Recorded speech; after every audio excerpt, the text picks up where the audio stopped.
and passengers.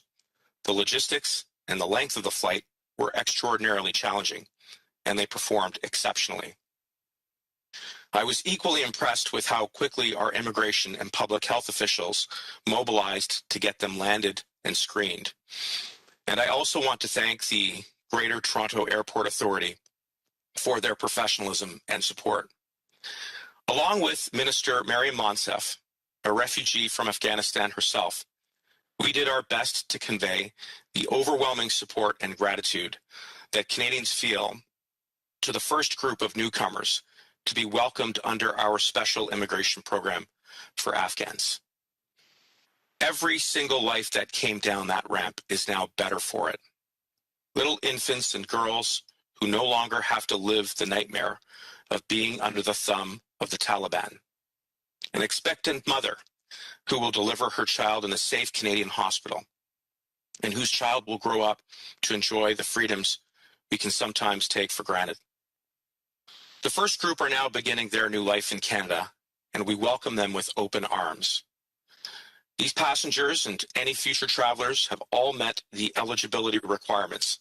They have taken a PCR test to departure, have been security cleared prior to their arrival, and will observe all of the same health measures required for all other travelers arriving by air in Canada. Applicants must also meet all of the usual admissibility requirements. To protect their privacy and safety, we will not disclose the names of these individuals or where they are being resettled. Ce n'est que le premier vol. D'autres vols arriveront dans les jours et semaines à venir. And I want to be very clear. This is only the beginning, and there are many challenging days ahead of us. We are seized with the urgency of the situation in Afghanistan, and we continue to work around the clock here and overseas to help Afghans who have put themselves at great risk to help Canada. Des équipes opérationnelles sont sur le terrain en Afghanistan pour apporter leur soutien et nous avons du personnel pour aider les clients à surmonter les barrières linguistiques qui pourraient survenir lorsqu'ils présentent leurs demandes ainsi que les documents requis. Our focus is on supporting those who have had a significant and enduring relationship with the Government of Canada in Afghanistan and their families. And to recap, those eligible for this program include, but are not limited to, interpreters who worked with the Canadian Forces during the military mission, locally engaged staff currently or previously employed at the Canadian Embassy, as well as their families. We're moving this process efficiently to get them to safety as quickly as possible. I want to emphasize again that operational security and the safety of the Afghans and all Canadian staff are our paramount concern. Over the course of this operation, we will not be able to share the details of our work on the ground, lest it give any advantage to those who would hurt the people we are seeking to help. We will rely heavily on the guidance of our armed forces in this, and we will share what we can when it's safe to do so. Comme vous pouvez le comprendre, la situation sécuritaire sur le terrain est très instable, donc nous ne pouvons pas parler de l'arrivée des vols ou du nombre d'Afghans arrivés au Canada. Je sais qu'il y a beaucoup d'intérêt concernant les étapes à venir pour les réfugiés qui sont arrivés, des personnes qui les hébergent et leur destination. The individuals are arriving under the Government-Assisted Refugees Program, and they will be fully supported by the Government of Canada for 1 year, including income supports. Service provider organizations across Canada have been preparing to welcome them. Every year, these frontline organizations help thousands of refugees begin the journey to successful integration, and we know that these arrivals will be no different. Ces organismes aideront ces personnes réfugiées à trouver un logement permanent, leur fourniront des informations sur la vie au Canada et les mettront en contact avec des services d'établissement comme la formation linguistique. They're being matched with communities where there are already settlement supports in place, with consideration given to whether they have family members in Canada, as well as the availability of schooling, housing, employment, and language training. I want to recognize the significant contributions of these brave Afghans who have provided support to the Government of Canada, and I know they will continue to make great contributions to our country. I would like to thank again my colleagues, Ministers Sajan, Garneau, and all of the staff at Global Affairs Canada, the Department of National Defence, the Public Health Agency of Canada, Immigration, Refugees, and Citizenship Canada, the Canada Border Services Agency, and the Canadian Armed Forces members who are continuing to work tirelessly to make this operation a success. I'd also like to thank the many members of Parliament that we've heard from in recent weeks, as well as the many advocacy groups, both Afghan advocacy groups as well as the veteran advocacy groups, who have helped support this operation to assemble the list of those who have supported us in Afghanistan. Thank you. You've made the challenges of working from decade-old files a little easier to navigate. The outpouring of support, particularly from our veteran community, has been truly remarkable. But we know there is still much more work to be done. And I know as more families arrive in the weeks ahead that Canadians are up to the task. Our communities will band around them to give them the support that they need to thrive in their new home.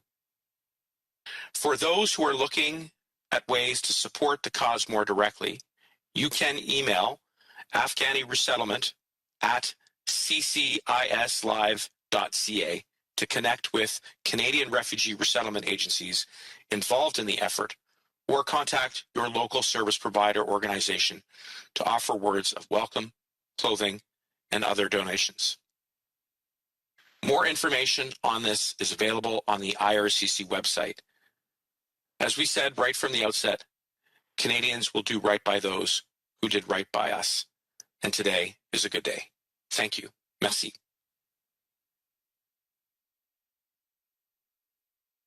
Thank you, Minister. Merci, Monsieur le Ministre. En passant maintenant à la conférence de presse, we will now move to the press conference portion of the event. As always, there will be one question, one follow-up. Comme toujours, une question, une suivi. And as everyone is on the line, comme tout le monde est en ligne, we will now go to the line. Operator. Thank you. Merci. Please press star 1 at this time if you have a question. S'il vous plaît, appuyez sur étoile 1 maintenant pour poser une question. There will be a brief pause while the participant register for questions. Il y aura un court délai vous permettant de vous enregistrer dans la file d'attente pour la période de questions. Thank you for your patience. Merci de patienter. The first question, la première question de Glenn McGregor, CTV National News. Please go ahead. Your line is open. Votre ligne est ouverte. Good morning, Minister. As you know, there is a group of Canadian veterans who had served in Afghanistan who are actively helping the interpreters and other people who supported them when they were in country. Their understanding is that none of those people got out on the flight last night, and that it was mostly or possibly all people who were affiliated with the embassy in some way. And even then, were on a plane that was half empty. I wonder if you could explain why those people were the priority when there will be others around the country who are in greater jeopardy than people who are working out of Kabul. Well, the first thing I would like to reiterate is that for reasons that are entirely attributable to operational safety and security, we will not be commenting on the precise number of individuals that arrived under which of the eligible pathways under the special immigration program they fall into. And that is because we just simply do not want to give any advantage to the Taliban or any other group that might seek to hurt those individuals that we are trying to bring to Canada, as well as the group of Canadian officials, including members of our armed forces who are on the ground, doing everything that they can in their power to make this operation a success. And certainly we are leaning heavily on the advice that we're getting from the Department of National Defence, the Canadian Armed Forces, and obviously that will continue to be a principle that we will apply, while at the same time being able to provide key updates like the arrival of first Afghan refugees who did arrive last night. I do also want to take a moment, though, as well to emphasize that we are grateful to those veterans who served in Afghanistan and elsewhere in the region, because we appreciate that they have a very vested interest in offering support. We have been reaching out to a number of organizations to take their best advice so that we can weave it into this operation. And in addition to those veteran advocacy groups, we feel the groundswell of support among many Canadians who want to step up to help these Afghan refugees as they arrive. And this is something that we have seen time and time again from Canada. So we will continue to move forward in this way, but obviously keeping in mind that we have to put considerable weight on the need for operational security. As you know, there are already a number of former interpreters who are here now who started coming to Canada around the time our combat mission was wrapping up about 10 years ago.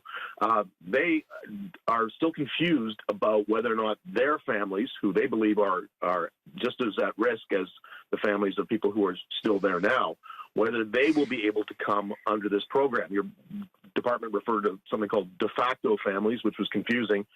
Can you clarify exactly if someone is an interpreter who came here in 2010 or 2012, still has extended family, not immediate family, cousins, uncles, parents, will they qualify to come to Canada under this program?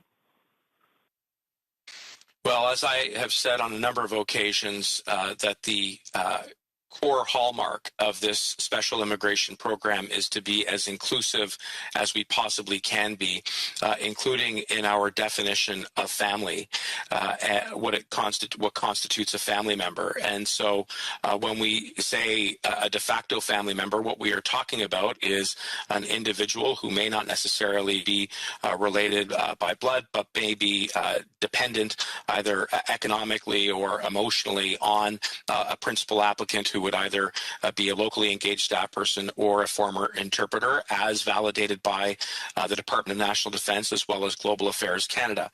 And the reason we're trying to be inclusive is because we believe we have a moral obligation to do right by those Afghans who, for many years, put themselves into harm's way, put their own lives into jeopardy as we were carrying out military operations during the combat mission, but even subsequent to that, within the last 10 years, continuing to help our diplomatic mission in Kabul.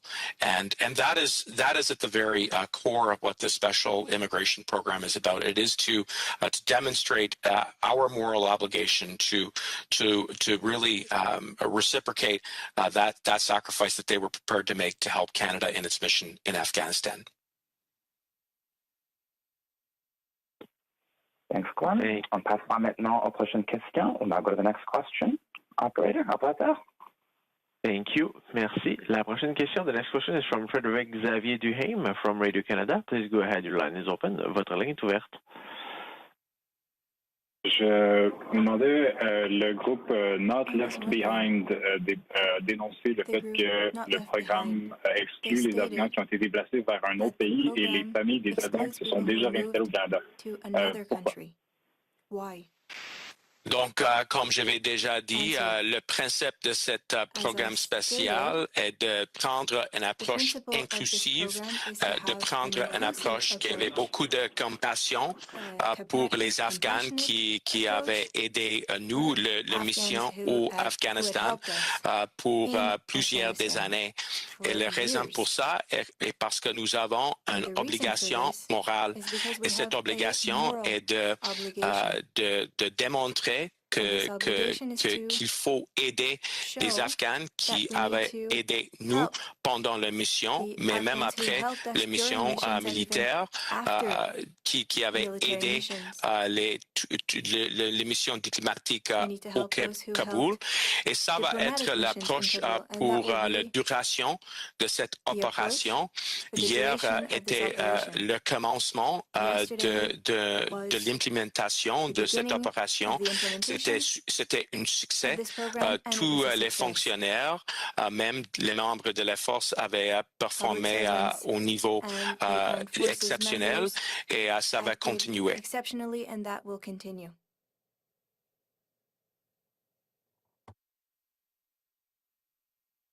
Chili? Follow-up question? dit que vous ne voulez pas commenter sur des nombres précis par vol ou par catégorie, mais est-ce que vous pouvez indiquer environ au cours du programme au complet, on attend combien de réfugiés afghans supplémentaires? Pour les raisons en sécuritaire, non, je ne peux pas donner des nombres, des chiffres des Afghans qui avaient arrivé hier soir et même à l'avenir.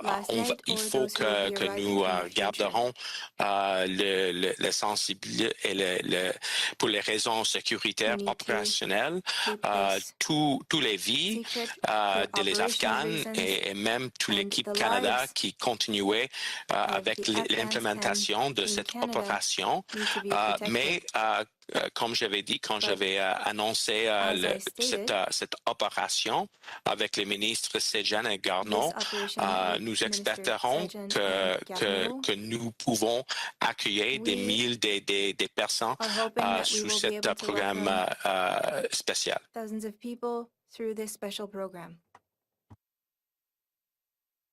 Merci, Frédéric. On passera maintenant aux prochaines questions. We'll now go to the next question. Operator. Thank you. Merci. La prochaine question, the next question is from Ashley Burke, CBC News. Please go ahead. Your line is open. Votre ligne est ouverte. Good morning. Thank you for taking my question. Minister Mendicino, advocates say that this program is not as inclusive and as flexible as you're saying it is. There are Afghan interpreters in Canada or in third countries like Pakistan who are excluded from your government's new resettlement program. They say their families still in Afghanistan are in danger, and some of them are now booking tickets and planning to return to Afghanistan, and they say put themselves in danger. Also, their families will qualify for your program. Will you commit to expanding this program to include applicants outside of Afghanistan so they don't have to put themselves in harm's way? Well, with regards to the specific question of how we are helping those targeted minorities who have already been displaced and have left Afghanistan, we have already put into place some special programs that have allowed for a pathway for targeted minorities, including Afghan Sikhs and Hindus, to come to Canada. And we are continuing to work very closely with sponsoring communities here to find additional options to provide settlement support for them. I would also emphasize that the approach to this program will see literally thousands of Afghans welcomed under it, and we have made it a point of taking a very flexible and broad approach with regards to the definition of family members, for example, as I explained earlier, to really live up to and adhere to taking an inclusive approach, which is one of the hallmarks of the special immigration program.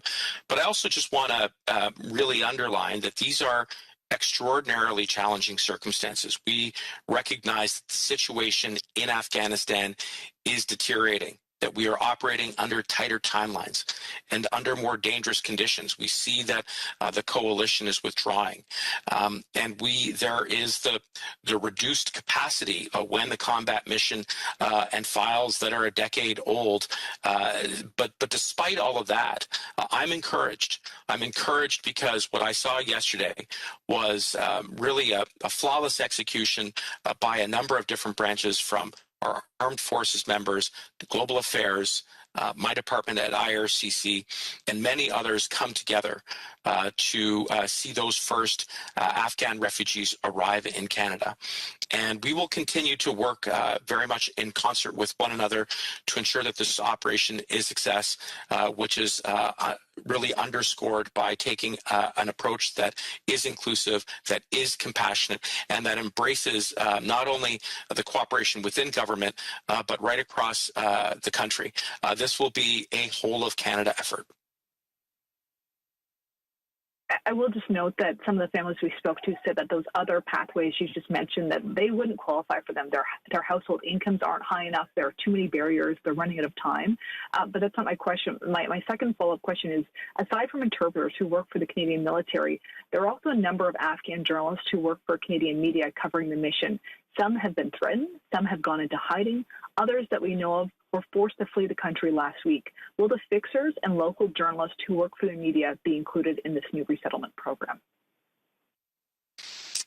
Well, Very recently, we just announced a new pathway for human rights defenders who include among the categories journalists who are serving a critically important function by reporting on the events on the ground as they unfold in real time, knowing full well that they too are going to be targeted and have been targeted by the Taliban. And so that pathway is something that we are also exploring as a potential option to provide relief. We recognize that the situation is very dynamic, that it is deteriorating, and that there are time constraints, which is why it is so important that we continue to be very focused in this work, which means leveraging the professionalism and the expertise of our armed forces, the best advice that we're getting from our diplomats on the ground within global affairs, my department, and we have sent some additional resources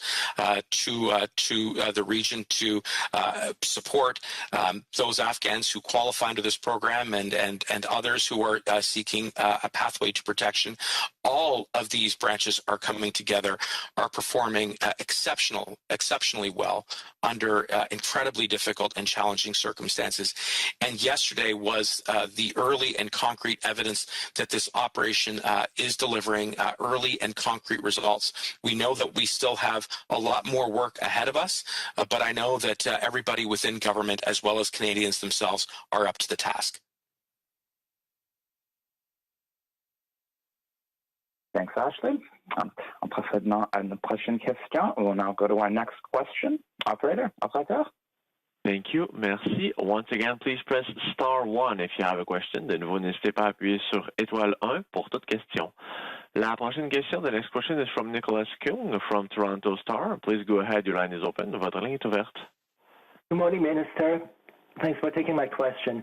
So can you tell us how many Afghan actually arrived yesterday, and can you give us an update as to how many requests the department actually has received since you launched the program?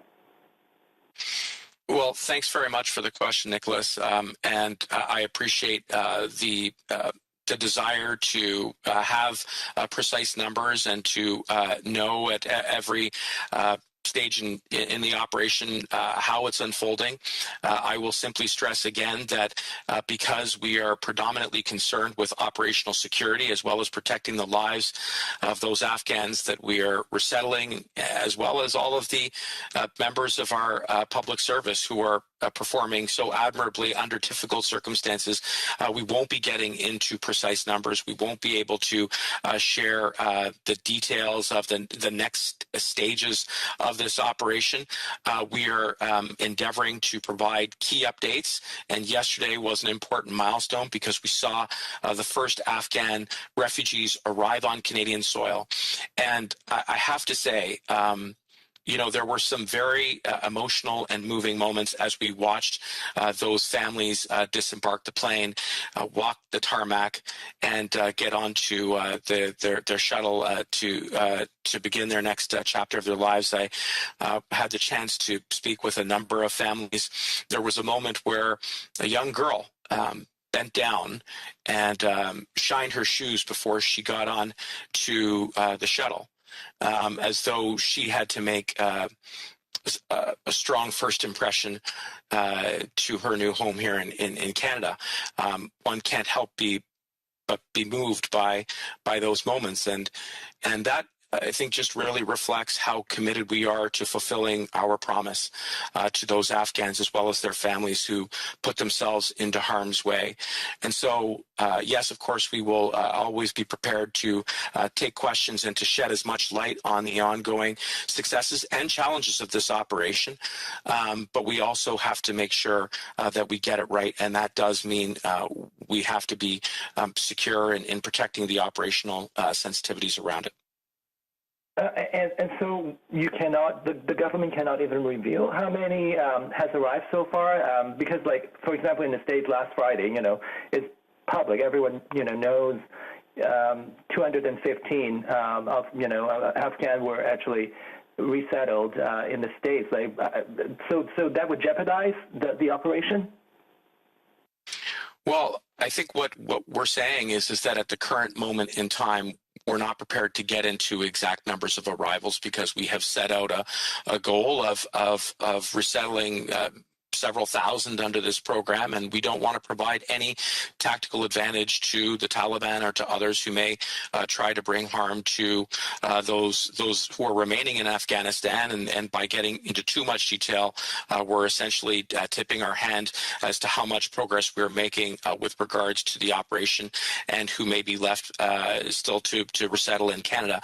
But we will continue to provide key updates with regards to progress, and we still remain very ambitious in our goal to resettle several thousand under the special immigration program, which is, of course, being carried out by many different branches of government. Thanks, Nicholas. We will now go to our final question. On passera maintenant à notre question finale. Operator. Thank you. Merci. La dernière question, last question, will be from Mr. Mann from the Canadian Press. Please go ahead. Your line is open. Votre ligne est ouverte. Good morning, Minister Mendicino. Thanks for this update and thanks for taking our questions. The interpreters who protested on Parliament Hill 2 days ago were actually basically asking that your department to expand this program to include their extended family members, their sisters, their brothers, their parents, who are in Afghanistan right now and are at risk because of the work that these interpreters have done 10 years or more ago for the Canadian government and for Canada. Now, will you commit to expand this program to include these family members who don't fall under the definition of de facto family member according to the IRCC guideline? Thank you very much for the question, Man. And I did see the protest and obviously was very moved by those individuals who were in Afghanistan, who supported our mission there, and who were previously resettled under the prior special immigration program. As I have said throughout, we are going to take an inclusive approach with regards to this program. And that includes with regards to family members. We are prepared to support anyone who wants clarity as to whether or not they may qualify under this program. My department and other branches remain accessible to those who have questions about their eligibility. But throughout, the principle that we are applying to the special immigration program is that we are trying to put broad parameters around it so that we can help to resettle as many Afghans as we can who fall under those three primary categories that I have outlined. The locally engaged staff who are assisting or who previously assisted our Canadian diplomatic mission, those interpreters, but not just interpreters, others who provided other crucial support that was integral to our military mission, as well as their families. And in each and every one of these categories, we are leaning on the advice that we are getting from the Department of National Defense, as well as Global Affairs Canada, who are best situated to validate those individuals as they come forward. And yesterday, what we saw is the materialization of that effort, seeing those first Afghan refugees come and arrive on a large air carrier. Really indescribable to see that plane pull up, because it's not just a plane. It's really a bridge of protection for those Afghans that arrived yesterday, as well as those that will continue to arrive under this special immigration program. Thanks, Minister.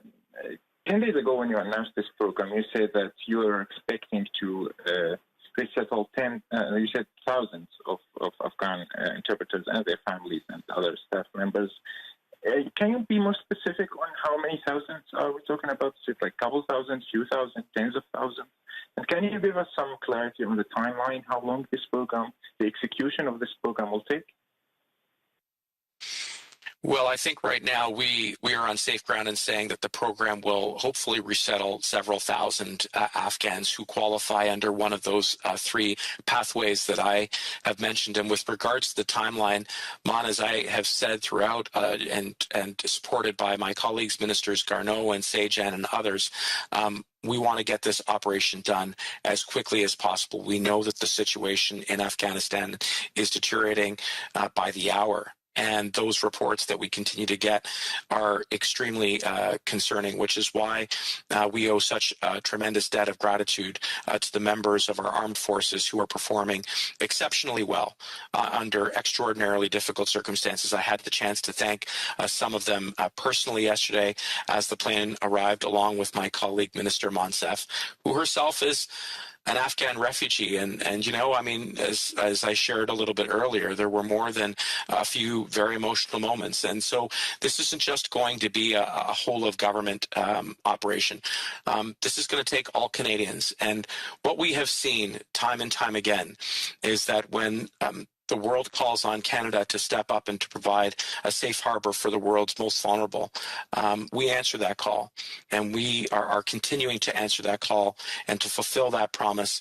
And that I saw yesterday with my own eyes on a very sunny and hot evening on a tarmac in Toronto. But we know that there's still a lot of work to do going forward, and we're going to continue to do that work in cooperation with all levels of government as well as with all Canadians. Thank you, Mon. This now concludes the press conference. Ceci met fin à la conférence de presse. Happy Thursday, everyone. Bon jeudi. Thank you. Merci. Merci. Thank you. The conference has now ended. Please disconnect your line at this time. We thank you for your participation. Merci.